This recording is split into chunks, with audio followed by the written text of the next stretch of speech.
रायगडला येलो अलर्टचा धोका, बाहेर पडताना काळजी घेण्याचे आवाहन. विकासाच्या नावाखाली होणारी झाडांची कत्तल, वाढते औद्योगिकरण व सिमेंटच्या जंगलांमुळे जिल्ह्यात दिवसेंदिवस तापमानात वाढ होऊ लागली आहे. जिल्ह्याला येलो अलर्टचा इशारा हवामान खात्याने दिला आहे. बुधवारी 32 ते 37 अंश सेल्सिअस इतके तापमान वाढण्याची भीती आहे. त्यामुळे नागरिकांनी घराबाहेर पडताना काळजी घ्यावी. उन्हात जास्त फिरू नये असे आवाहन करण्यात येत आहे. पालघर, ठाणे व मुंबईत मंगळवारी रेड अलर्टचा इशारा दिला.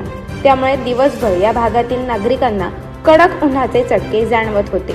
त्यानंतर पालघर, ठाणे व मुंबईसह रायगड जिल्ह्यात बुधवारी येलो अलर्टचा इशारा दिला आहे.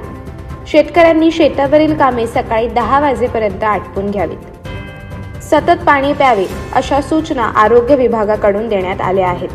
जिल्ह्यात पाणी टंचाईचे संकट निर्माण होत असताना आता वाढत्या तापमानाचे संकट उभे राहिले आहे. जिल्ह्यात आता उष्णता वाढली आहे. उन्हाचे चटके अधिक तीव्र होऊ लागले आहेत. सतत हवामानात बदल होत आहेत. उष्णतेच्या लाटेचा मोठा इशारा भारतीय हवामान विभागाकडून देण्यात आला आहे.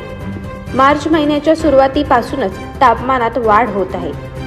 भारतीय हवामान विभागाच्या अंदाजानुसार जिल्ह्यात उन्हाचा चटका आणि उकाडा कायम राहील. ऊन वाढत असल्याने नागरिकांनी आरोग्याची काळजी घेण्याचे आवाहन केले जात आहे.